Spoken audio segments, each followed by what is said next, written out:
حضرت علی المرتضیٰ کی محبت ایمان ہے. اور پھر ویسے بھی حضرت علی اتنے دانا ہیں. حضور علیہ السلام نے فرمایا اگر میں علم کا شہر ہوں تو پھر علی دروازہ ہے.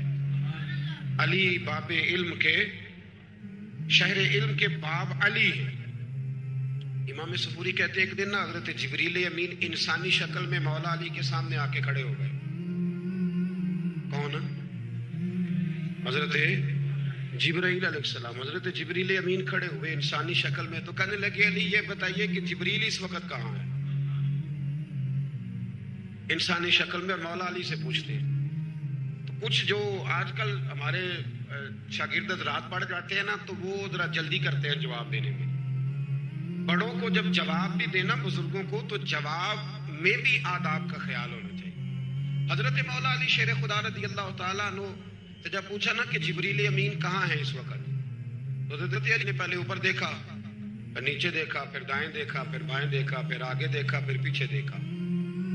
جواب فٹافٹ تیار تھا کہ آپ ہی تو ہیں، لیکن ایسے جواب نہیں دیا. فرمانے لگے جناب نہ تو اس وقت حضرت جبریل مشرق میں ہیں، نہ مغرب میں ہیں، نہ شمال میں ہیں، نہ جنوب میں ہیں، نہ 7 زمینوں میں ہیں، نہ آسمانوں میں ہیں.